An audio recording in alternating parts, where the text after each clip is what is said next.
Good morning, students. Now we'll start with the next topic, that is about the measurements. Okay, so measurement, the earthquake waves or the waves of the earthquake are measured by an instrument known as seismograph. Okay, and Richter scale and Mercalli scale are the scales which are used to record the intensity of earthquake. What is intensity of earthquake, children? Intensity is the amount of energy released during an earthquake. Okay, so seismograph records the direction of earthquake waves and their passage, and a pen is attached to it. Okay, a heavy mass is suspended. Heavy mass is suspended like this. A heavy mass is suspended, and a pen is attached to a graph which records the reading of the earthquake, and this also records the time duration between the arrival of P waves and S waves. As the pen vibrates when the earthquake comes, it records the direction. Okay, then the interval between P waves and S waves are used to determine the distance between the recording station and the epicenter. As I told you in the last class that what is epicenter, children? This is focus. Okay, focus is a place, focus is a point of origin of earthquake, and just above the focus, the point on the surface of earth is the epicenter.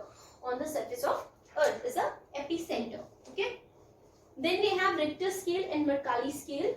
Richter scale is a scale used for measuring the intensity of earthquake wave, and Mercalli scale is a scale which is used for, it's also used for measuring the intensity, but the difference is it is measured on a 12-point scale, and this Richter scale is measured on the intensity between 1 to 9.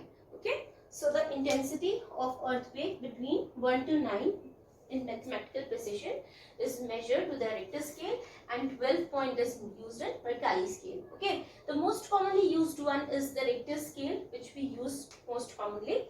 See the Richter scale indication. A 1 point higher magnitude indicates 10-fold times higher value, like the magnitude of 5 and 6. So the magnitude 6 will be 10-fold times higher than magnitude 5. Okay. Now, as an example, it's given that the earthquake of Assam in India of 1897 was of magnitude 8.7, and Gujarat in 2001 was magnitude 7.7 on Richter scale, but yet it caused the greatest damage. Okay, and then we have Nepal, an earthquake measuring 7.8 on a Richter scale. It occurred on April 25 in Nepal, which killed 8,000 people and it injured more than 21,000 people. Then the UNESCO World Heritage Site was also destroyed by it in Kathmandu Valley. Then the continued aftershocks occurred in the duration of 15 to 20 minutes, and the one major aftershock occurred on May 12 in 2015 with a magnitude of 7.3 on a Richter scale, which killed more than 200 people and more than 2,500 people's life was injured. Okay. Now, children, we are going to study about the constructive and destructive effects of earthquake. So, in constructive effects and destructive effects, constructive effects and destructive effects. Constructive effects leads to the construction of landforms, and destructive effects leads to the destruction of landforms. So, in constructive effects, we will study what are the construction done, like energy release. See, lots of energy is stored inside the surface of earth. When an earthquake occurs or when earthquake comes, what happens, children? When earthquake comes, the energy which is stored inside the surface of earth comes out of the surface, and it keeps earth in a good shape. Okay, how it keeps earth in a good shape? Like when earthquake occurs, it leads to the upliftment of landforms and submergence of landforms. Okay. So what happens in upliftment?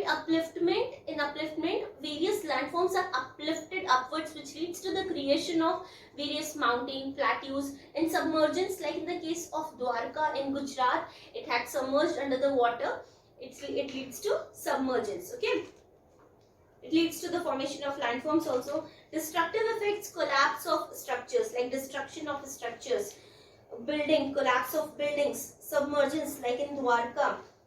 Course of river. Course of river means direction of river changes during earthquake.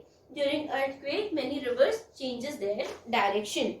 Danger to human life. It's a most common one, which the earthquake had killed lakhs and hundreds or thousands of people in the past, okay, because of the falling of the poles, bridges or other structures. Okay, landslides occur because of the shock of these waves.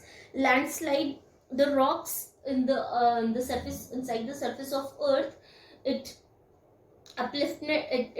gets uplifted and submerged, and due to this the landslides occur. Okay, fire are also caused because of the breakout of the in the earthquake. Inflammable material are released, which cause the bursting of gas cylinders, damage of oil refineries, etc. Okay, tsunami. What is tsunami, children? Tsunami is a destruction which is caused, it's a major destruction of life and property of the people, which is caused by, how it's caused, it is caused whenever the earthquake or volcanic eruption occurs on the ocean bed or on the ocean floor. What happens? The water inside the ocean give rise to tremendous high waves. Okay, and these high waves travel longer distance, and they cause greatest damage to the life and property of the people. Now, what are flash floods, children? Flash floods, what happens during earthquake? The rock debris means the broken particle of the rock are released out, and when they are released out, so it blocks the direction of the river, and the river changes its direction, and due to the change in direction, due to this blockage, flash flood occurs immediately. Okay, and distribution of earthquake is the next topic which we will study, distribution of earthquake. Okay, so here we have studied the construction of landforms, construction of landforms which leads to the release of energy, destructive effects like collapse of structures, submergence, change in course of rivers, danger to human life, and landslides, fires, tsunamis, flash floods. There are numerous destructive effects of earthquake, okay, which we can see here. And the next topic is about the distribution of earthquake, children, which we complete in the next class. Till then, you'll revise the other topics, and you'll study about the constructive effects and destructive effects of earthquake, and you have to make notes in your copies, or you can write the long questions given at the back of your book. Okay.